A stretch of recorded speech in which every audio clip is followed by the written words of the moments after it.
அஸ்ஸலாமு அலைக்கும் வரஹ்மத்துல்லாஹி வபரகாத்துஹு. அல்ஹம்துலில்லா, குர்ஆனுடைய வகுப்பை நம்ம தொடர்ந்து செஞ்சுக்கிட்டு இருக்கோம். இன்றைக்கி 70வது நாள். அல்ஹம்துலில்லா, இந்த 70 நாளும் நம்ம நிறைய விஷயங்களை, இறைவனுடைய விஷயங்களை நம்ம தெரிஞ்சுக்கிட்டே வரோம். நம்மளுடைய பாதையை அல்லாஹ் இன்னும் அழகாக்கிக்கிட்டே போகிறான். அல்ஹம்துலில்லா, நிறைய விஷயங்களை நம்ம தெரிஞ்சுக்கிறோம். இதை நம்ம வாழ்க்கையில் அப்ளை பண்ணி வெற்றி அடையக்கூடிய வாய்ப்பை இறைவன் நமக்கு தருவான் அப்படிங்கிற அழகான நம்பிக்கையோடு நம்ம எல்லாரும் ஒன்றா பயணம் செய்கிறோம். அல்ஹம்துலில்லா, சூரா அன்னிசாவில் 75வது வசனம் வரைக்கும் நம்ம பார்த்துருந்தோம். அல்ஹம்துலில்லா, இன்னும் இன்றைக்கி 76லேருந்து இறைவன் என்ன சொல்கிறான் அப்படிங்கிறத பார்க்கலாம். அதுக்கு முன்னாடி போன வசனம் வரைக்கும், நேற்று வரைக்கும், பலவீனர்களாகப்பட்ட அடக்கி ஒடுக்கப்பட்ட ஆண்கள், பெண்கள் மற்றும் குழந்தைகள், இன்றைக்கி எங்கெங்கெல்லாம் அடக்குமுறைகள் ஏற்படுதோ அங்கே எல்லாம் இவங்களுக்காக நீங்கள் சண்டை செய்கிறதுல உங்களுக்கு என்ன பிரச்சனை வந்துச்சு அப்படின்னு அல்லாஹ் கேட்குறான். சண்டைங்கிறத தாண்டி போர்ன்னு கேட்டுட்டான். ஆனால் நம்ம இப்போ என்ன பண்ணிக்கிட்டு இருக்கோம் அப்படிங்கிறத நம்ம சிந்திச்சு பார்க்கணும். ஸோ இந்த இடத்துல ஒரு அழகான கவர்மெண்ட்டை நம்ம மிஸ் பண்ணுறோம். ஒரு அழகான கவர்மெண்ட் இருந்திருந்தா, இறைவன் அமைத்த அந்த கவர்மெண்ட், இறைவனுடைய கவர்மெண்ட் இங்கே இருந்திருந்தா நம்ம இந்த வேலையை செஞ்சுருப்போம். பட் அன்ஃபார்ச்சுனேட்லி நபி ஸல்லல்லாஹு அலைஹி வஸல்லம் அமைத்து கொடுத்த அந்த கவர்மெண்ட் அலி ரலியல்லாஹு அன்ஹுவோடையவே முடிஞ்சிடுச்சு. ஆனாலும் கண்டிப்பாக திருப்பியும் அது வரும் அப்படிங்கிற நம்பிக்கையில் நம்ம அந்த கவர்மெண்ட்டில் இல்லைன்னாலும் நம்மளுடைய குழந்தைகள், பேர குழந்தைகள் அந்த கவர்மெண்ட்டில் இருப்பாங்க அப்படிங்கிறதுக்காக அவங்களுக்கு நாம் இப்போ பாடம் கற்றுக் கொடுக்குற நிலைமையில் நம்ம பெண்கள் இருக்கிறோம். அல்ஹம்துலில்லா.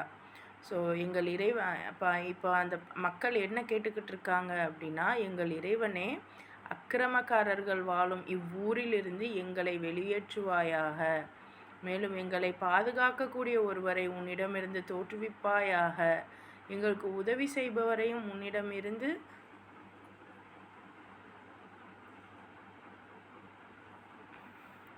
தோற்றுவிப்பாயாக, எங்களுக்கு உதவி செய்பவரையும் உன்னிடமிருந்து தோற்றுவிப்பாயாக என்று பிரார்த்தனை செய்கிறார்கள்.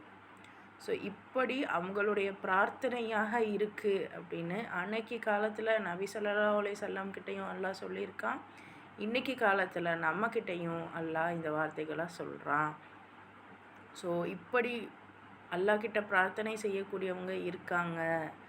நிச்சயமாக அப்போ அந்த அவங்களுக்கு பாதுகாப்பு தரக்கூடிய பொறுப்பில் கேட்டுக்கிட்டு இருக்கக்கூடிய நம்ம இருக்கோம் அப்படிங்கிறத நம்ம உணரணும். நம்ம குழந்தைகளுக்கும் உணர வைக்கணும். ஏன்னா நாளைக்கு அவங்க தான் பெரிய பெரிய இடங்களில் வருவாங்க. இன்றைக்கி உள்ள குழந்தைங்க தான் நாளைக்கு பெரிய பெரிய விஷயங்களை செய்யக்கூடியவங்களாக இருப்பாங்க. ஸோ இறைவன் அருளால் நம்ம இதையெல்லாம் நம்ம குழந்தைங்களுக்கு எத்தி வைப்போம். ஸோ இன்றைக்கி 76வது வசனத்தில் இறைவன் என்ன சொல்கிறான் அப்படிங்கிறத பாருங்கள். அஊது பில்லாஹி மினஷ் ஷைத்தானிர் ரஜீம், பிஸ்மில்லாஹிர் ரஹ்மானிர் ரஹீம், ரப்பி ஸித்னி இல்மா, அல்லதீன ஆமனு யுகாத்திலூன ஃபீ சபீலில்லாஹ் வல்லதீன கஃபரு யுகாத்திலூன ஃபீ சபீலித் தாகூதி ஃபகாத்திலூ அவ்லியா அஷ்-ஷைத்தான் இன்ன கைதஷ் ஷைத்தானி கான ஸஈஃபா. எத்தனை இடத்துல இந்த சூரா அன்னிசாவில் மட்டும் தாகூத் வருதுன்னு பார்த்துக்கோங்க நீங்களே. அல்லதீன ஆமனு அப்படின்னு கூப்பிட்டாவே நம்பிக்கையாளர்களே அல்லாஹ் நம்மளை கூப்பிட்றான். யுகாத்திலூன போரிடுவார்கள், ஃபீ சபீலில்லாஹி அல்லாஹ்வின் பாதையில், வல்லதீன கஃபரு, கஃபரு அப்படின்னா நிராகரிப்பாளர்கள். அதையும் தாண்டி நீங்கள் அந்த கஃபருவோடைய ரூட் வேர்ட்லாம் பார்த்தீங்க அப்படின்னா நீங்கள் தஜ்ஜாலுக்கு என்ன சொல்லுவீங்க? காஃப் ஃபே ரேன்னு அவன் தலையில் எழுதியிருக்கும் அப்படின்லாம் சொல்லுவாங்க. அதே தானே கஃபரு அப்படிங்கிறது எல்லா வகையான நிராகரிப்பையுமே குறிக்கும். தான் இறைவனுடைய ஒவ்வொரு செயலுமே அவனுக்கு மட்டுமே சொந்தம். அதை நம்ம எடுக்கணும்னு நினச்சோம் அப்படின்னா, அது அதிகாரமாக இருக்கட்டும், கருணையாக இருக்கட்டும், இன்னும் மற்ற எதுவாக இருந்தாலும் சரி, இந்த அடக்கி ஆள்வதாக இருக்கட்டும், எல்லாமே இறைவனுக்கு மட்டும்தான் சொந்தம். அதை நானும் எடுப்பேன், என் பேச்சையும் நீங்கள் கேட்கணும் அப்படின்னு சொல்லக்கூடிய ஒவ்வொருத்தருமே கஃபரு தான். ஸோ நிராகரிப்பாளர்கள் யுகாத்திலூன போரிடுவார்கள் ஃபீ சபீலி தாவூத்தி. ஸோ நிராகரிப்பாளர்கள் யார் சைடு இருப்பாங்களாம்? தாவூத் பக்கம் இருப்பாங்களாம். ஃபகாத்திலு ஆகவே போரிடுங்கள். அவுலியா ஷைத்தானி ஷைத்தானோட நண்பர்களிடம், ஷைத்தானுடைய நண்பர்களிடம் போரிடுங்கள்னு அல்லாஹ் சொல்கிறான். இன்ன கைத ஷைத்தானி நிச்சயமாக ஷைத்தானுடைய சூழ்ச்சி இருக்கிறது. என்னவாக இருக்குதான்? ஜஈஃபா பலவீனமாக. அதாவது இறைவனை நீங்கள் நம்பிக்கை கொண்டிருக்கீங்க அப்படின்னா, இறை நம்பிக்கையுடைய நடத்தையை மேற்கொண்டவர்கள் என்ன பண்ணுவோமா? அல்லாஹ்வுடைய வழியில் போர் புரிவாங்க. அல்லாஹ் டைரெக்டாக சொல்கிறான், நீங்கள் என்ன நம்புறீங்க அப்படின்னா என் வழியில் நீங்கள் சண்டை போட்டிருக்கணும். நிராகரிப்பு போக்கினை மேற்கொண்டவர்கள் தாகூத்தின் வழியில் போர் புரிவார்கள். ஸோ இன்றைக்கி நம்ம லைஃபு சொல்கிறோம் இல்லையா, வாழ்க்கையே ரொம்ப புதிராக இருக்குது, என்ன நடக்குதுன்னே தெரியலை, நாளுக்கு நாள் போராட்டமாக இருக்குது. இந்த வார்த்தைகள் எல்லாம் நம்ம வாயால் வர்றது தான். ஆனால் அல்லாஹ் சொல்கிறான், நீங்கள் என் மேலே நம்பிக்கை வச்சுருக்கீங்க அப்படின்னா என் வழியில் நீங்கள் போர் புரிஞ்சிருக்க வேணாமா? நிராகரிப்பு போக்கினை மேற்கொண்டவர்கள், அல்லாவை நிராகரிக்கிறவங்க என்ன பண்ணுறாங்களாம்? தாகூத்தோட வழியில் போர் புரிவாங்களாம். தாகூத்.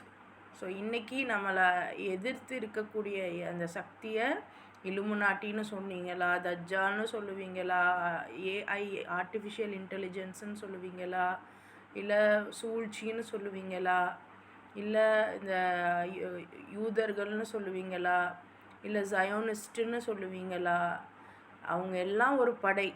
அதை தாண்டி ஒரு விஷயம் இருக்குது.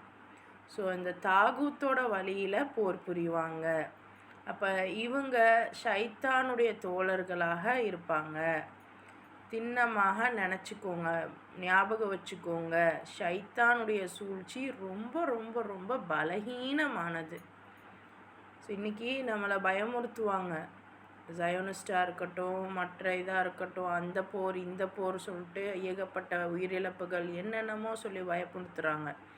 ஆனால் அதையெல்லாம் தாண்டி நம்ம தைரியமாக ஃபீல்டில் நிற்கிற அளவுக்கு ஒரு நாளைக்கே ஏதாவது ஒரு யுத்தம் வருது அப்படின்னா நம்ம வீட்டு ஆண்களையும் நம்ம வீட்டு குழந்தைகளையும் நம்ம அனுப்புவோமா? நம்ம அங்கே போய் ஹெல்ப்புக்கு நிற்போமா? அப்படிங்கிறதுல இருக்குது. ஸோ ஷைத்தானுடைய, ஆனால் இந்த தாகூத்து கூட இருக்கக்கூடியவங்க, தாகூத் அப்படின்னா என்னவா இருந்தாலும் நீ ஆஃபீஸ்க்கு வந்து தான் ஆகணும், உன் வீட்டில் என்ன நடந்திருந்தாலும் நீ ஆஃபீஸ்க்கு வந்து தான் ஆகணும், வேலை பார்த்து தான் ஆகணும், வேலை பார்த்தா தான் சம்பளம் இருந்தால் தான் இஎம்ஐ கட்ட முடியும். ஸோ நம்மளுடைய கணவனை இந்த ட்ராப்புக்குள்ளே நம்ம தான் வச்சுருக்கோம். அவனை அடுத்து எதுவுமே வீட்டை தாண்டி எதையும் சிந்திக்க விடாமல் நம்ம தான் வச்சுருக்கோம்.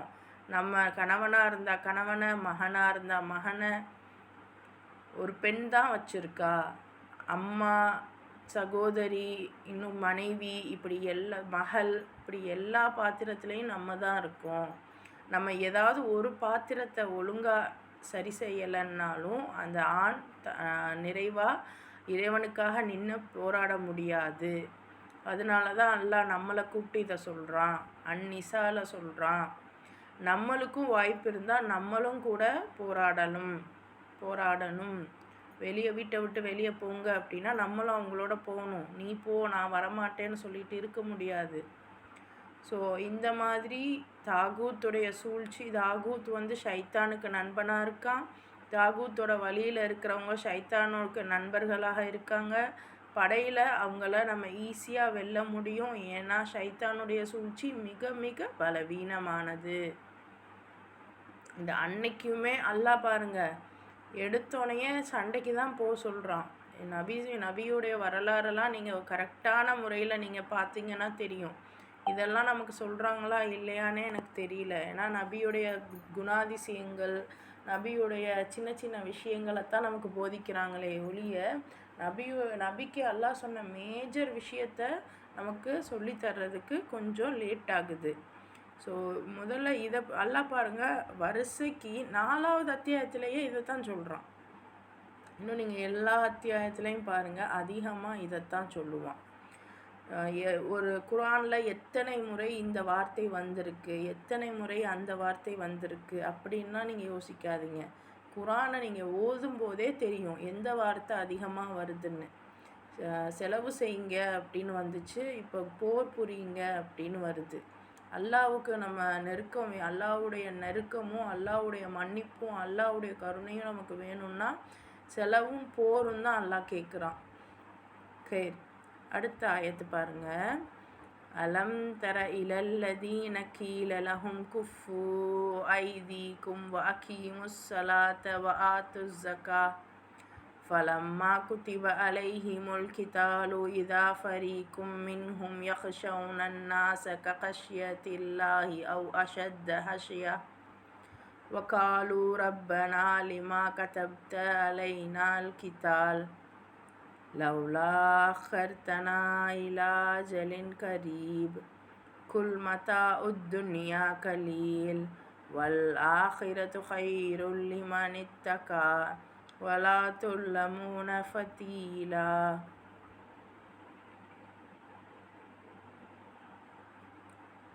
நீர் பார்க்கவில்லையா எவர்களை கீழலகும் அவர்களுக்கு கூறப்பட்டது, கஃபு ஐதீக்கும் உங்கள் கரங்களை தடுத்து கொள்ளுங்கள், வ அகீமுஸ் ஸலாத்த இன்னும் தொழுகையை நிலைநிறுத்துங்கள், வ ஆத்துஸ் ஸகாத்த இன்னும் ஜக்காத்து கொடுங்கள், ஃபலம்மா குதிப அலைஹிமு விதிக்கப்பட்ட போது அவர்கள் மீது, அல் கிதாலு போர், இதா ஃபரீகுன் ஒரு பிரிவினர் அப்போது, மின்ஹும் பக்ஷௌன பயப்படுகின்றனர், நாஸ மக்களை, கஹஷ்யதி பயப்படுவது போல், அல்லாஹ்வை அல்லது மிக கடுமையாக பயத்தால், ஹஷ்யதி பயத்தால், வகாலு இன்னும் கூறினார்கள்,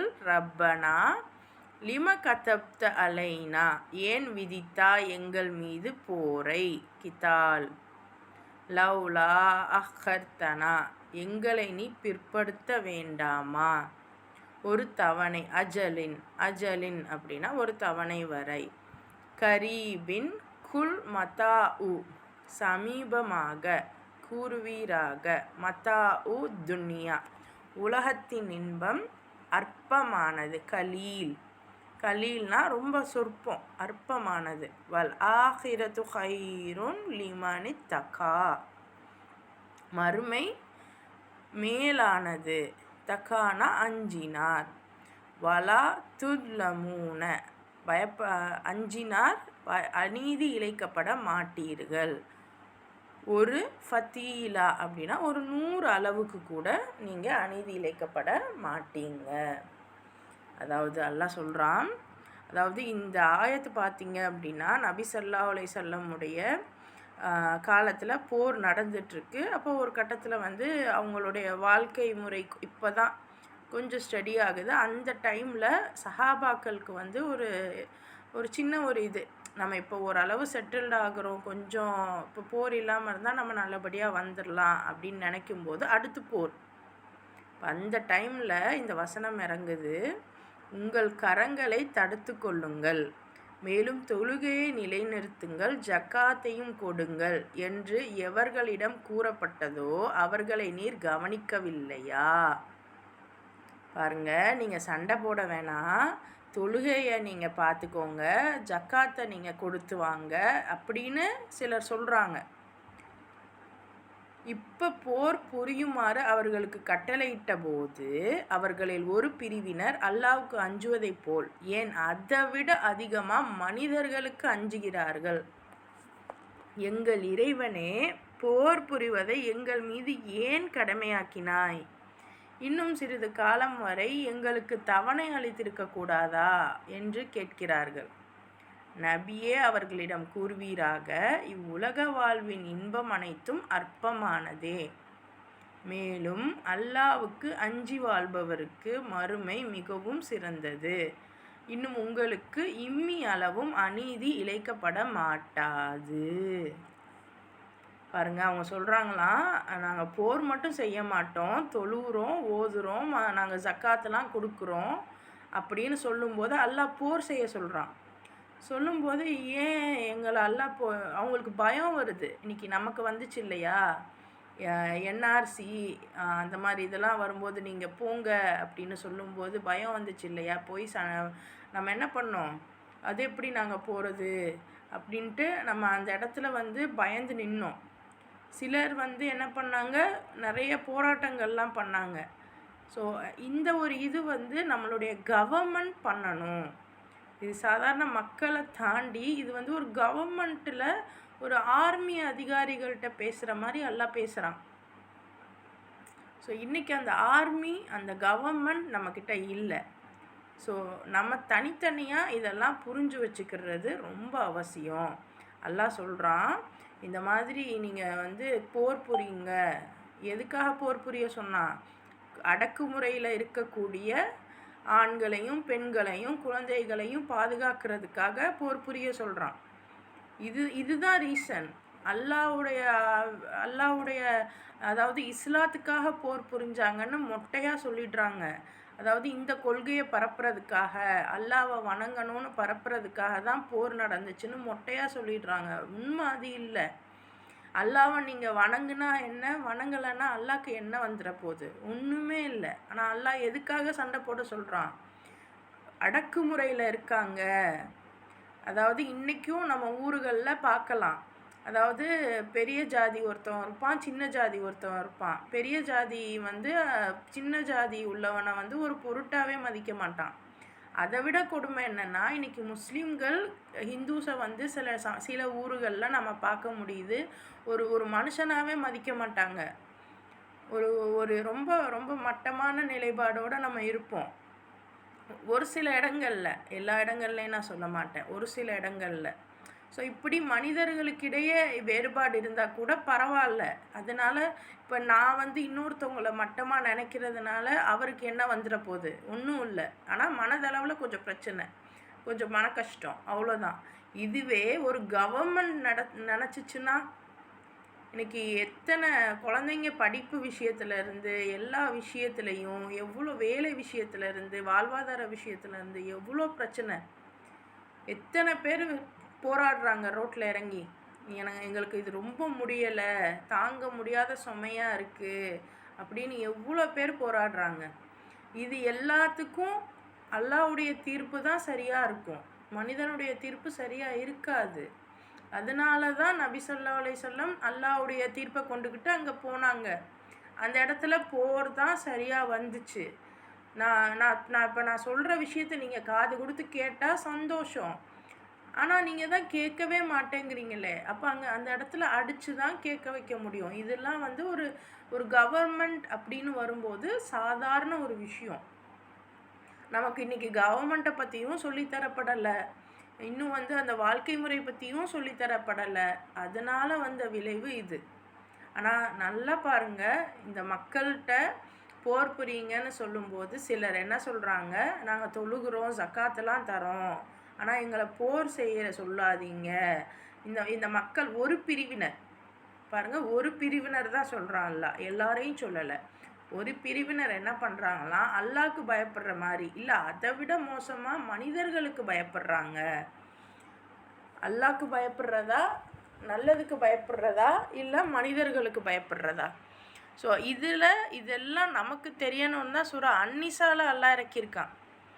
சூரா அன்னிசான்னு பேரை போட்டு, பெண்கள்னு பேரை போட்டு இதெல்லாம் சொல்லியிருக்கான். இதெல்லாம் நம்ம புரிஞ்சாதான் அதற்கான வழிவகையை நம்ம செய்வோம். ஸோ அதிகமான மனிதர்களுக்கு அஞ்சுறாங்க. ஆனால் இன்னும் சொல்கிறாங்க, இறைவனே போர் புரியிறத ஏன் எங்களுக்கு கடமையாக்குன? இன்னும் கொஞ்ச நாளம் எங்களுக்கு வந்து டைம் குடுத்துருக்க கூடாதா? அப்பன்னா இப்போ எனக்கு ஏன் சண்டை? இன்னும் கொஞ்ச நாள் நான் நல்லா சந்தோஷமா இருந்துக்கிறேனே! அப்படிங்கும்போது அல்லாஹ் சொல்றான், நீங்க அவங்க கிட்ட சொல்லுங்க நபியே, இந்த உலக வாழ்க்கையோட இன்பம் எல்லாமே அற்பமானது. இந்த உலக வாழ்வையோட இன்பத்துக்காக மட்டும்தான் நம்மளுடைய குழந்தைகளுடைய படிப்புலேருந்து நம்மளுடைய இன்னும் வந்து எனக்கு குழந்தை இல்லையே அப்படின்னு வருத்தப்படுறது கூட மற்றவங்க நம்மளை கேட்குறாங்களே நமக்குன்னு ஒரு குழந்தை இல்லையே அப்படிங்கிற ஒரு மற்றவங்களுக்காகத்தானே ஒழிய இறைவனுக்கு இந்த உலகத்தில் எல்லாருக்கும் நான் காமிச்சுக்கிறணும், எனக்கு 2 பிள்ளை 3 பிள்ளைன்னு நான் காமிச்சுக்கிடணும் அப்படிங்கிற நோக்கத்தில் தான் நம்ம பிள்ளைய கேட்குறோமே ஒழிய இந்த புள்ளனால அல்லாஹ்வுடைய ஆட்சிக்கு நான் ஒரு உபாயம் பண்ணுவேன் அப்படிங்கிற நிலைப்பாடுக்கு நம்ம குழந்தைய கேட்குறோமா அப்படின்னா தெரியல. நமக்கு சொல்லி சொல்லி வளர்த்துட்டாங்க. ஆசைக்கு ஒன்று, அஸ்திக்கு ஒன்று, சொத்துக்கு ஒன்று, நம்மளுடைய சந்தோஷத்துக்கு ஒன்று, அப்படியே சொல்லி சொல்லி வளர்த்துட்டாங்க. ஆனால் எதுக்கு குழந்தை வேணும்? அந்த குழந்தை நான் என்னோட இறைவனுக்கு ஒரு வேலை செய்கிறேன், அதே மாதிரி என்னுடைய குழந்தையும் இறைவனுக்காக வேலை செய்யணும். அதுக்காகத்தான் நான் குழந்தை. இப்படி யாராவது நம்ம நினைக்கிறோமா? எல்லாரும் இந்த உலகத்தில் நம்ம ஒரு குழந்தை எனக்கு 3 பிள்ளை 4 பிள்ளை 2 பிள்ளை அப்படின்னா எனக்கு ஒரு பெருமை. அதுக்காக தான் நான் குழந்தைய கேட்குறேன் ஒழிய, ஏன்னா குழந்தை வந்ததுக்கப்புறம் நம்ம அந்த குழந்தைய திட்டுறதுலையே தெரிஞ்சிடும் நம்மளுடைய ஆசை என்னன்னு. அப்போது இது நம்ம சிந்திக்கணும். அப்போ வாழ்வின் இந்த உலகத்தில் இருக்கிற எல்லா இன்பமும் அற்பம்தான். அல்லாவுக்கு பயந்து நம்ம வாழ்ந்தோம். அல்லாவுக்கு பயந்து வாழ்கிறது எப்படி? அல்லாஹ் இங்கே பாருங்கள், தொழுகிறோம் ஓதுறோம் சொன்னாலும் அல்லாஹ் கேட்கல. தொழுகிறேன் ஜக்காத்து தரேன் போர் செய் அப்படிங்கிறான் அல்லாஹ். அதை நீங்கள் மறுத்தீங்கன்னா உங்களுக்கு இஷ்யூ தான். இப்போ மறுமை மிகவும் சிறந்தது. உங்களுக்கு இம்மி அளவு ஒரு நூல் அளவு கூட நான் வந்து அநீதி இழைக்க மாட்டேன் அப்படின்னு அல்லாஹ் சொல்லுறான். அடுத்த ஆயத்து பாருங்கள். இந்த ஆயத்து ரொம்ப முக்கியமாக. இன்றைக்கி நம்ம தொழுகிறோம், தொழுகை ஓதுதல் ஜக்காத்துலேயே நமக்கு வந்து கொஞ்சம் பிரச்சனை தான். எல்லாரும் பர்ஃபெக்டாக நம்ம செய்கிறோமா அப்படின்னா இல்லை. அதையும் தாண்டி இதெல்லாம் ஒரு பொருட்டே இல்லைன்னு அல்லாஹ் வந்து மிக முக்கியமான ஒரு விஷயத்த சொல்கிறான். நீங்கள் சண்டை போடுங்க அநியாயத்துக்காக. இன்றைக்கி நம்ம நினைப்போம்ல, இவங்க தொழுக மாட்றாங்க, இவங்க ஓத மாட்றாங்க, இவங்க வந்து முஸ்லீமாக இல்லை. ஆனால் முஸ்லீமாக இல்லைன்னாலும் இறைவனுக்கு, அதாவது அந்த ஒடுக்கப்பட்ட மக்களுக்காக பேசக்கூடிய ஒவ்வொருத்தருமே வந்து இறைவன் சொன்ன விஷயத்தை தான் செய்கிறாங்க. எத்தனையோ பேர் தொழுகிறோம் ஓதுறோம், ஆனால் இறைவன் சொன்ன விஷயத்துக்கு மாறாக நிறைய விஷயங்கள் பண்ணுறோம். இன்றைக்கி எத்தனை ஒரு சாதாரண யூடியூப்பில் பாருங்கள், எத்தனையோ பேர் வந்து வெறும் நம்ம ஆட்கள் சமையல் மட்டும் சொல்லி கொடுத்துட்ருப்பாங்க, இல்லை மேக்கப் சொல்லி கொடுத்துக்கிட்டு இருப்பாங்க, இல்லை மெஹந்தி சொல்லி கொடுத்துக்கிட்டு இருப்பாங்க. நல்ல விஷயந்தான், இல்லைன்னு சொல்லலை. ஆனால் எத்தனை யூடியூப்பு மற்ற மதத்தவர்கள் அந்த ஒடுக்கப்பட்ட ஆட்களுக்காக ரொம்ப குரல் கொடுப்பாங்க. 10-11 அந்த ட்ரெண்டிங் ஆனப்போ மட்டும் குரல் கொடுக்குறவங்க இல்லை, சாதாரணமாகவே நடக்கிற பிரச்சனைகளை சொல்லக்கூடியவங்களாக பார்க்கலாம் நம்ம. ஏன்னா இன்றைக்கி நம்ம வந்து யூடியூப்புங்கிறது ரொம்ப ஓப்பனப்பான ஒரு சேனல் ஆனதுனால நான் அதை வச்சு சொல்கிறேன். உங்கள் வாழ்க்கையிலையும் நீங்கள் பார்ப்பீங்க, எத்தனையோ பேர் வந்து நல்ல முறையில் தொழுவாங்க ஓதுவாங்க, ஆனால் யாருக்குமே எந்த வகையான உதவியும் செய்ய மாட்டாங்க. உதவினா தர்மம் மட்டும் கிடையாது, ஒரு நல்ல ஒரு அவங்களுடைய துன்ப காலத்தில் அவங்களுக்கு சப்போர்ட் பண்ணுற மாதிரி இருக்கவே மாட்டாங்க. ஆனால் இன்னொருத்தவங்க அவங்க முஸ்லீமாகவே இருக்க மாட்டாங்க, ஆனால் அவங்க வந்து இறைவன் சொன்ன மாதிரி இந்த மாதிரி ஒடுக்கப்பட்டவங்களுக்காக போராடுவாங்க. அப்போ அல்லாஹ்வுடைய பார்வையில் யார் மேலானவங்களாக இருப்பாங்க? அதனால் நமக்கு தெரியாது யார் சொர்க்கவாசி யார் நரகவாசின்னு. அதனால் நம்ம யாரையும் நினச்சி வருத்தப்படுறதுக்கு இல்லை, நம்மளை நினச்சி தான் நம்ம வருத்தப்படணும். அல்லாவே நாங்கள் வந்து எந்த கேட்டகரியில் இருக்கோம், நாங்கள் உனக்காக இன்றைக்கி நம்ம மனசால் நினச்சி பாருங்கள். இப்போவே ஒரு அல்லாஹ் சொல்கிறான், நீங்கள் ஏன்னா இப்படி தான் அவங்களுக்கு இருந்தது. சஹாபாக்களுக்கு இந்த நிமிஷம் வகி வந்துச்சுன்னா அவங்க கிளம்பணும். அப்படி கிளம்புறதுக்கு அவங்கள விட்டாங்க இல்லையா அவங்க மனைவிமார்கள். நம்மளாக இருந்தால் என்ன சொல்லுவோம், நீங்கள் பாட்டுக்கு போகிறீங்க, பிள்ளைய பார்க்கணும், ஸ்கூல் ஃபீஸ் இருக்குது, வாடகை இருக்குது, எல்லாம் இருக்குது, நாங்கள் என்ன பண்ணுறது, இப்படி கேட்போம். ஆனால் இது வந்து அல்லாஹ் சொல்லிட்டான், போய்த்தான் ஆகணும். ஆனால் இதில் இன்னும் ஒரு படி மேலே போயிட்டு இன்றைக்கி சில ஜமாத்துகள் என்ன பண்ணுறாங்க அப்படின்னா, சாதாரணமாக வணக்க வழிபாடுக்காக ஜமாத்துன்ற பேரில் 3 நாள் 40 நாள் வெறும் தொழுகை ஓதுதல், இதுக்காக வீட்டை விட்டு அழைச்சிட்டு போகிறாங்க.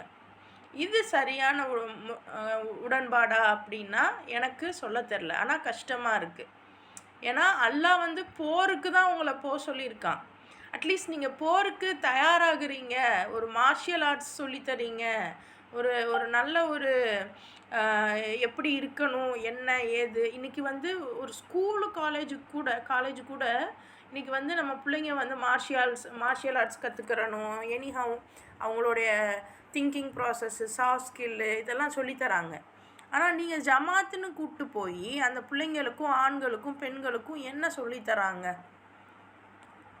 தொழுகிறது ஓதுறது வீட்டில் இருந்தே நம்ம செய்யலாம், மாஷா அல்லாஹ்.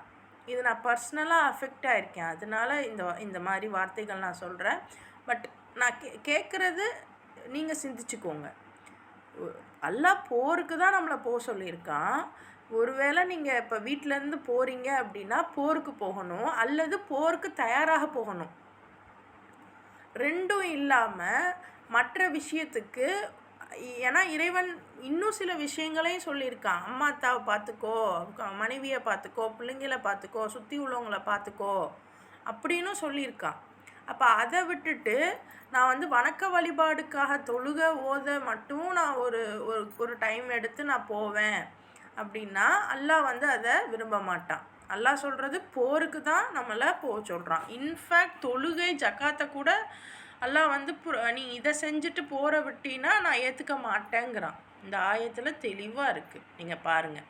அவர்களை நீர் கவனிக்கவில்லையா, இப்போ போர் புரியுங்க அப்படின்னு சொன்னால் அவங்க என்ன சொல்கிறாங்க, அதில் ஒரு பிரிவினர் அல்லாவுக்கு அஞ்சுற மாதிரி மற்றவங்களுக்கும் அஞ்சுறாங்க.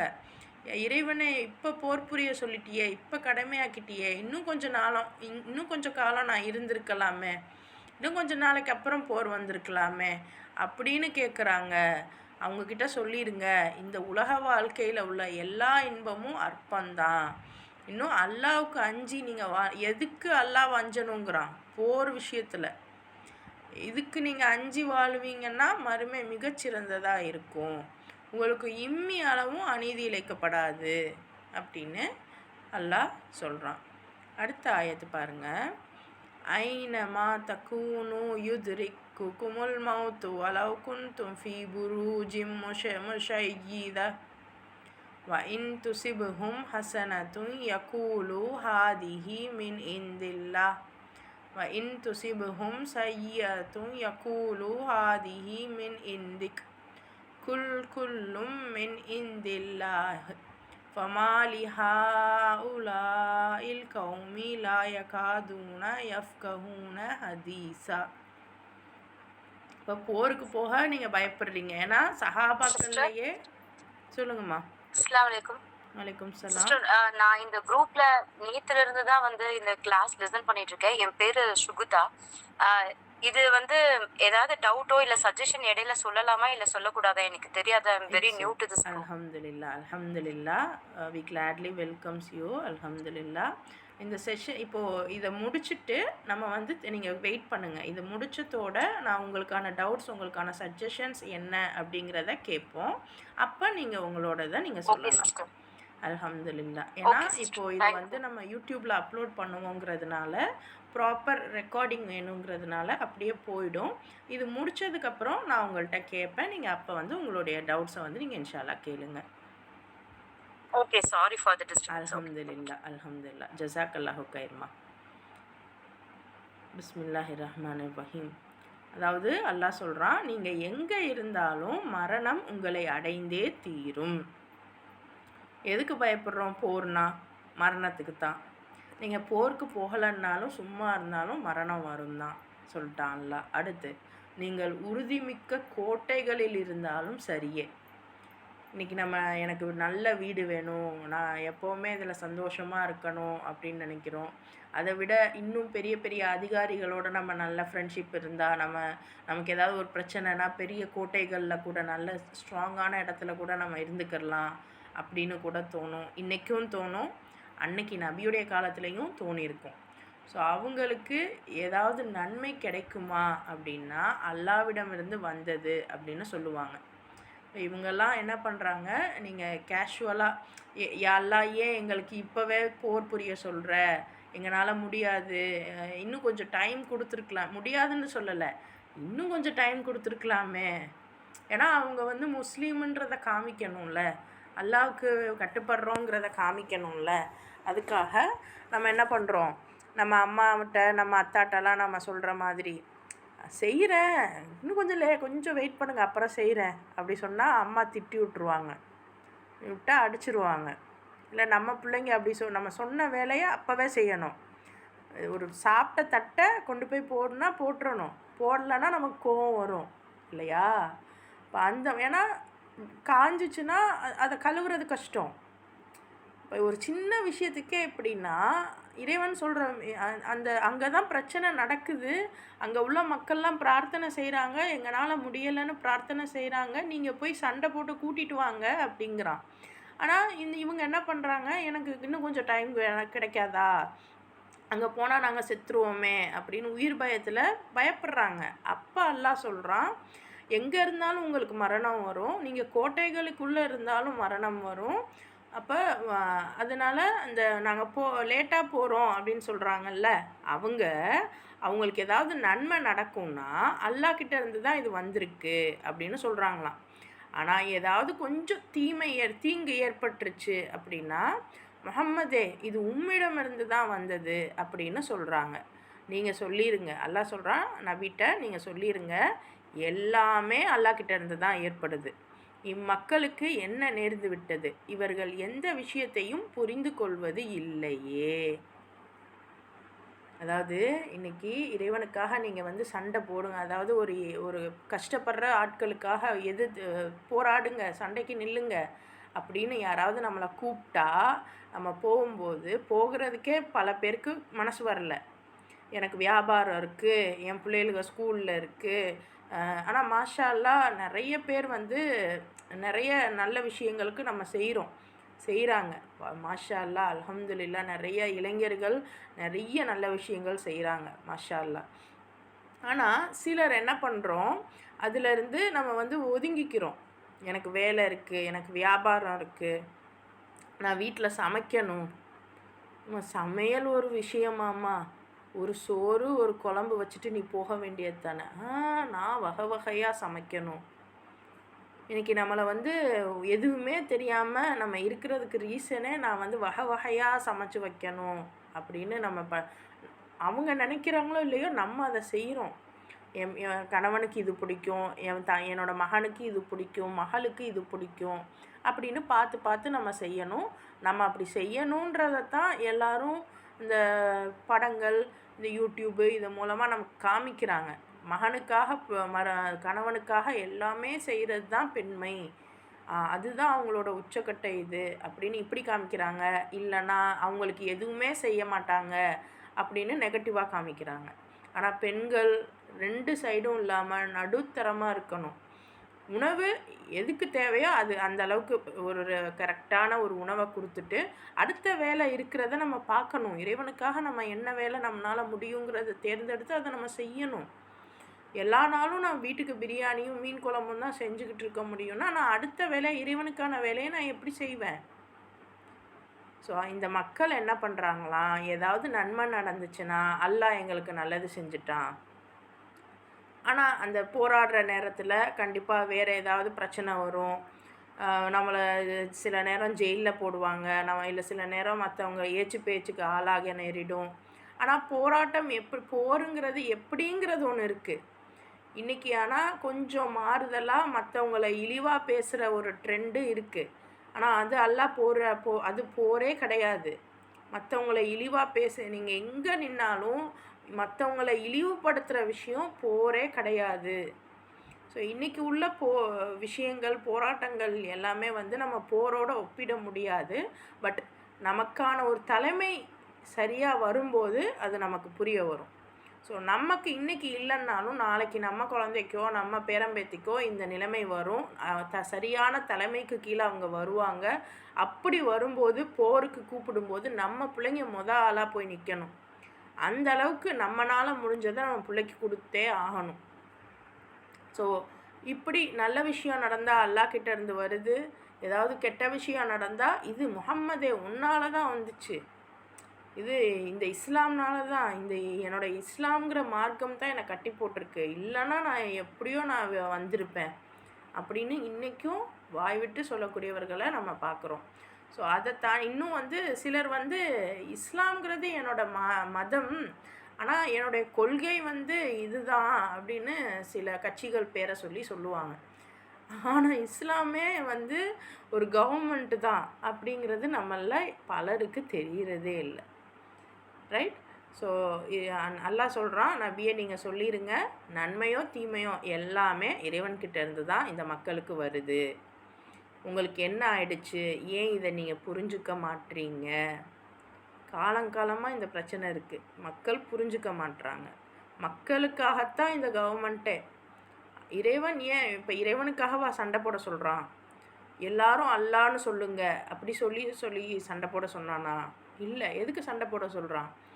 அங்கே ரொம்ப வரம்பு மீறி செயல்படுறாங்க, அவங்கெல்லாம் நசுக்கப்படுறாங்க, அவங்களுக்கு நம்ம பாதுகாப்பு கொடுக்கணும், அதுக்கு தான் போர் புரிய சொல்கிறான். இன்றைக்கி நம்மளை சுற்றி என்ன நடக்குதுன்னு நீங்களே சிந்திச்சு பாருங்கள். நீங்கள் பலஸ்தீன் அதுக்கெல்லாம் வராதிங்க, அவ்வளோ தூரம் வராதிங்க. நம்ம பக்கத்து தெரு, பக்கத்து வீட்டில், பக்கத்து தெருவில், பக்கத்து ஊரில், பக்கத்து ஸ்டேட்டை விடுங்க, தமிழ்நாடே இன்றைக்கி வேறு லெவலில் போயிட்டுருக்கு. ஸோ இது நம்ம பார்க்குறோமா? நமக்கு சொல்லித்தரப்படுதா? நம்ம குழந்தைகளுக்கு சொல்லித்தரப்படுதா? ஏன்னா இந்த சமூகத்தில் இன்றைக்கி உங்களுக்கும் எனக்கும் எவ்வளோ நாளுன்னு தெரியலை. முன்னாடிலாம் மினிமம் ஒரு 60 வயசு வரைக்கும் இருந்தாங்க. ஆனால் இப்போல்லாம் காலங்கள் ரொம்ப சுருங்கிருச்சு. முன்னாடிலாம் பேரன் பேத்திலாம் பார்த்து பேரனுக்கு கல்யாணம் பார்க்குற அளவுக்கு இருந்தாங்க. இன்றைக்கி மகன் கல்யாணத்தை கூட பார்க்குற அளவுக்கு நமக்கு வந்து நம்மளுடைய லைஃப் சைக்கிள் வந்து சுருங்கிருச்சு. 50 வயசு 40 வயசுலலாம் வந்து என்ன நடக்குது? ஸோ நமக்கு அப்புறம் நம்ம பிள்ளை எப்படி இருக்கணுங்கிறதுக்கு நம்ம சொல்லி கொடுத்துட வேணாமா? நமக்கு நம்ம வீட்டில் சொல்லித்தர்றதுக்கு அவங்களுக்கு தெரியலை, ஆனால் இன்றைக்கி நமக்கு தெரியுது. இந்த வசனங்கள்லாம் இறைவன் நமக்கு இப்போ சொல்லி கொடுத்துட்டான். அப்போ நம்ம எப்படி தயார்படுத்த போகிறோம்? அதுவும் அன்னிசான்னு சொல்லி இந்த வார்த்தைகளை சொல்கிறான். அப்போ அன்னிசான்னா அப்போ பெண்கள்னு தானே சொல்லி எல்லாம் சொல்கிறான். இப்போ பெண்களுக்கு சொல்கிறான் அப்படின்னா நம்ம எவ்வளோ கவனமாக இதெல்லாம் சிந்திக்கணும். இதை ஏன் நம்ம புரிஞ்சுக்கிறது இல்லை அப்படின்னா அல்லாவே கேட்குறான். அடுத்த ஆயத்து பாருங்கள். மா அஸாபக மின் ஹசனத்தின் ஃபமினல்லாஹி வமா அஸாபக மின் சய்யிஅத்தின் ஃபமின் நஃப்ஸிக் வ அர்ஸல்நாக லின்னாஸி ரசூலா வகஃபா பில்லாஹி ஷஹீதா. மனிதனே, உனக்கு ஏதேனும் நன்மை கிடைக்குமாயின் அது அல்லாஹ்வின் அருளால் தான் கிடைக்கிறது. ஆனால் உனக்கு ஏதேனும் கேடு ஏற்பட்டால் அது உன் வினையினால் தான் முளைகிறது. முஹம்மதே, மக்களுக்காக உம்மை தூதராய் நாம் அனுப்பியுள்ளோம். மேலும் இதற்கு அல்லாஹ்வின் சாட்சியே போதுமானது. ஸோ இவங்கெல்லாம் சொல்லிக்கிறாங்கல்ல, நல்லது நடந்தால் இறைவன்கிட்டருந்து வருது, கெட்டது நடந்தால் நபி உங்ககிட்ட இருந்து தான் வருது அப்படின்னு சொல்கிறாங்க. இது வந்து அங்கே வந்து நபி இருந்தாங்க, அதனால் அங்கே. இன்றைக்கி நம்மளை யார் கூட்டிகிட்டு போகிறாங்களோ, இந்த மாதிரி மற்றவங்க கஷ்டப்படுறாங்க அப்படின்னு சொல்லிட்டு ஒரு தலைமையில் மற்றவங்களெல்லாம் கூட்டிகிட்டு யாராவது போகிறாங்க அப்படின்னா அந்த இடத்துல நல்லது, அதில் பாசிட்டிவாக இருந்தால் அவங்க தப்பிச்சாங்க. கொஞ்சம் நெகட்டிவாச்சுன்னா அந்த தலைவர் போச்சு. ஸோ அந்த மாதிரி நம்ம பிள்ளை ஒவ்வொருத்தரையும் தலைவர் மாதிரி வளர்க்கணும், ஒரு தலைவன் ஸ்டேஜுக்கு வளர்க்கணும். தலைவனுக்கு இதுவே என்னென்னா பணிவு தான், ஃபாலோவராக இருக்கணும். ஏன்னா நபிங்கிறது ஒரு தலைவர் தான், ஆனால் அவர் யாரை ஃபாலோ பண்ணுறாரு? அல்லாவை ஃபாலோ பண்ணுறாரு. ஸோ யார் அல்லாவை ஃபாலோ பண்ணுறாங்களோ, அல்லாவுடைய தூதரை ஃபாலோ பண்ணுறாங்களோ, அவங்க பின்னாடி அவங்கள அடையாளம் கண்டு கொண்டு அவங்களுடைய வழியில் போகக்கூடிய அளவுக்கு நம்ம பிள்ளைங்களை நம்ம வளர்க்கணும்.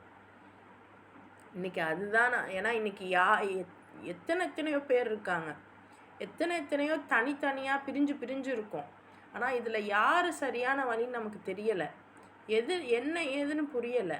ஆனால் நிச்சயமாக ஒரு காலம் வரும், அந்த காலத்தில் ஒரே கொடிக்கு கீழே நம்ம எல்லாரும் போவோம். அந்த கொடியை நம்ம குழந்தைங்க சூஸ் பண்ணுற அளவுக்கு நம்ம வளர்க்கணும். அதுதான் நம்மளுடைய நோக்கம். ஸோ நம்ம நாளைக்கே இது நடக்கும்னு எதிர்பார்க்க வேணாம், ஆனால் என்னைக்கு நடந்தாலும் இது நடக்கணும். இந்த கொடிக்கு கீழே, இறைவனுடைய ஆட்சிக்கு கீழே இறைவன் சொன்ன மாதிரி நடக்கக்கூடிய வேலையில் நம்ம பிள்ளைங்க போய் நிற்கணும். அந்த அளவுக்கு நம்ம நல்ல விஷயங்களை அவங்களுக்கு சொல்லி கொடுத்து, இந்த மாதிரியான விஷயங்களை சொல்லி கொடுத்து நம்ம வளர்க்குறோமா? அதே மாதிரி அல்லாஹ் சொல்கிறான், உங்களுக்கு ஏதாவது கெட்டது நடக்குதுன்னா நீங்கள் உங்கள் கையால் செஞ்சுக்கிறது தான். நம்ம தான் இருக்க பத்தாமல் வீடு நல்லா போய்கிட்டு இருக்கோம், ஒரு வாடகை வீட்டில் நம்ம பாட்டுக்கு செவனேன்னு நீட்டாக இருந்துக்கிட்டு இருப்போம். ஆனால் இல்லை, நம்ம சொந்த வீடு கட்டணும், இப்போ தான் நம்ம நல்லா இருக்கோம்ல அப்படின்னு சொல்லி சொந்த வீடு கட்டும்போது தான் தெரியும் ஏகப்பட்ட நசுக்கள் கூட எல்லாம் பண்ணி நொந்து போய் கடைசியில் அந்த சொந்த வீட்டிலையும் இல்லாமல் ஹார்ட் அட்டாக் சாகுறோம். அதே சமயம் நம்ம வீடு இருக்குது, இப்போ கார் வாங்குவோம். அல்ஹம்துலில்லாஹ் எல்லாத்தையுமே நம்ம யூஸ் பண்ணுறதுக்கு தான் அல்லாஹ்வுமே வச்சுருக்கான். ஆனால் சரியான முறையில் நம்ம சம்பாதிக்க தெரியணும்ல, அது தெரியலைல்ல. அதை தெரியாமல் நம்ம செலவு பண்ணுறோம்ல. சம்பாத்தியம்னா என்ன, வியாபாரம்னா என்ன? இன்ஃபேக்ட் நபியை அல்லாஹ் வியாபாரியாக தான் ஆக்கியிருக்கான். ஸோ இப்போ வியாபார ரீதியாகவும் அவர்கிட்ட ஏகப்பட்ட படிப்பினைகள் இருக்குது. ஆனால் அதெல்லாம் நமக்கு தெரியலையே, நமக்கு யாரும் சொல்லித்தரலையே. ஸோ இந்த மாதிரி நம்மளாக ஏற்படுத்திக்கிட்டதன் விளைவு தான் இந்த கஷ்டம். அல்லாஹ் சொல்கிறான், உங்கள் வினையினால் தான், வினையினால் உங்கள் செயலால் தான் இது நடந்திருக்கு. மக்களுக்கு முகம்மது தூதராக நாம் அனுப்பியுள்ளோம், அல்லாஹ் அனுப்பியிருக்கானா.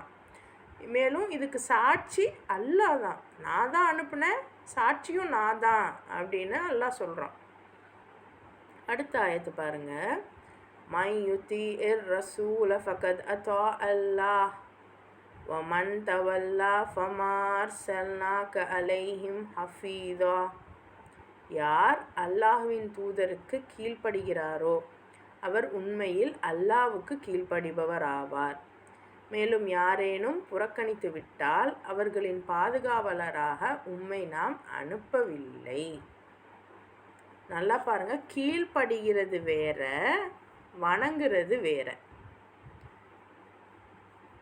நல்லா பாருங்க, ஏன்னா இன்னைக்கு நபி கிட்ட துவா கேட்குறதுங்கிறது ஒரு ட்ரெண்டாக இருக்குது. சில ஆட்கள் நபி பெயரால் துவா கேட்குறாங்க. ஆனால் உண்மை என்னன்னா, நபி கிட்ட துவா கேட்க சொல்லலை அல்லாஹ், நபிக்கு கட்டுப்படுங்கன்னு சொல்கிறான். நபிக்கு கட்டுப்படுங்கன்னா இப்போ ஒன்றும் இல்லை, நமக்கு இன்றைக்கி தெரிஞ்ச ஒரு இதுன்னு பார்த்தீங்கன்னா பெரியார் உடைய அந்த வழிமுறை அதிகமாக நமக்கு கண்ணுக்கு தெரிஞ்சு ரொம்ப அதிகமாக ஃபாலோ பண்ணப்படுது. என்னென்னா, அவர் ஏதோ ஒன்று சொல்லியிருக்காரு, அது சரி தப்பு அது வேறு விஷயம். ஆனால் அவர் ஏதோ ஒன்று சொல்லியிருக்காரு, அதைத்தான் நாங்கள் ஃபாலோ பண்ணுவோன்னு நிற்கிறாங்கல்ல. அதில் மாறுதல் இருக்குது, அது நிறைய தவறுகள் இருக்குது, அது வேற. ஆனால் அவங்க சொல்லியிருக்காங்க, அவங்க இப்படி தான் நடந்தாங்க, நாங்களும் அப்படி தான் இருப்போம் அப்படின்னு சொல்கிறாங்கல்ல, அதுதான் கீழ்ப்படுகிறது. ஸோ நபியை நபிக்கிட்ட நீங்கள் போய் துவா ஆனால் இன்றைக்கி எல்லா இடங்கள்லையும் என்ன பண்ணுறாங்க, அவங்கள நாங்கள் வணங்குறோம் அப்படின்னு சாமி கும்பிடுறாங்க, சிலையை வணங்குறாங்க, இதெல்லாம் நடக்குது. அதே மாதிரி இங்கிட்டு தர்காக்களில் நம்ம எல்லாம் பண்ணுறோம். நபியை மௌலூது அந்த மாதிரிலாம் அவங்களுக்கு நம்ம நிறைய புகழ், இது சலவாத்து வேறு, புகழ் வார்த்தைகள் வேறு.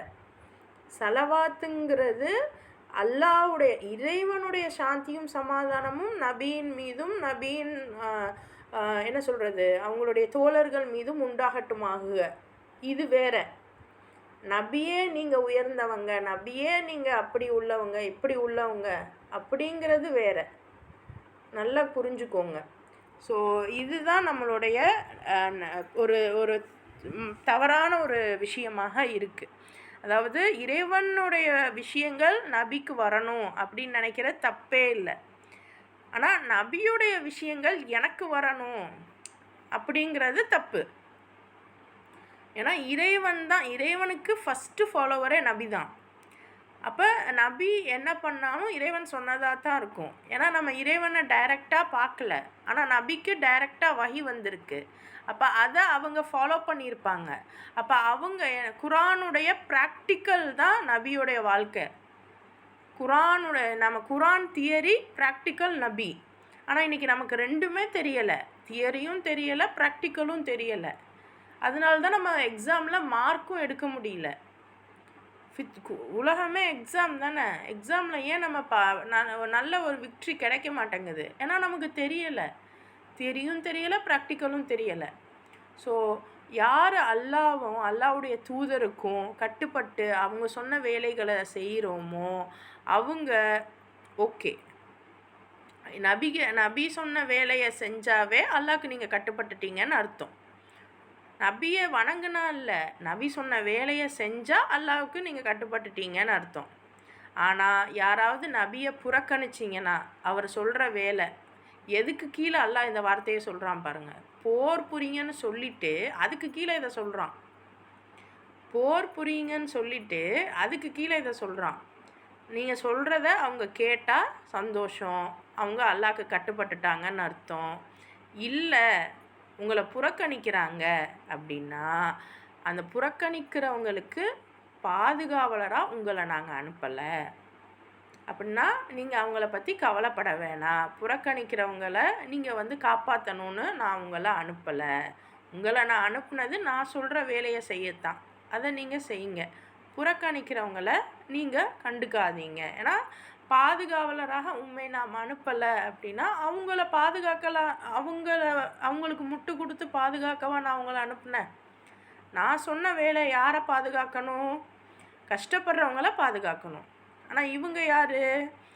உங்களையே கஷ்டப்படுத்துகிறவங்க. ஸோ உங்களை புறக்கணிக்கிறவங்கள நீங்கள் விட்டுருங்க. யார் கஷ்டப்படுறாங்களோ அவங்களுக்கு நீங்கள் போய் உதவி பண்ணுங்கள். அவங்களுக்கு போரோட போங்க. போருங்கிறது ஒரு மனுஷன் நடக்கிறது போர் கிடையாது. ஒரு கவர்மெண்ட்டுக்கும் இன்னொரு கவர்மெண்ட்டுக்கும் நடக்கிறது தான் போர். போரோடைய டெஃபினேஷன் புரிஞ்சுக்கோங்க. எல்லாம் போர் சொல்லிட்டான், நம்ம அப்போ போருக்கு ரெடி ஆகணும். இன்றைக்கி நம்ம ரெடியாக முடியுதோ இல்லையோம்மா, அதெல்லாம் அப்பாற்பட்டது. ஆனால் விஷன், உங்களுடைய கோல் இப்படி இருக்கணும். இன்றைக்கி உங்களுடைய கோல் என்ன அப்படின்னு கேட்டால் பெண்கள் சொல்கிறாங்க, நான் இறைவனுக்காக நல்ல அமல்கள் செய்யணும், நான் சொர்க்கத்துக்கு போகணும். நல்ல அமல்கள் என்ன செய்யணும்னா சொல்ல தெரில. சொர்க்கத்துக்கு போக என்ன வழின்னா சொல்ல தெரியலை. நீங்கள் சொல்ல தெரியணும். உங்கள் பிள்ளைங்களுக்கு சொல்லி கொடுக்கணும்.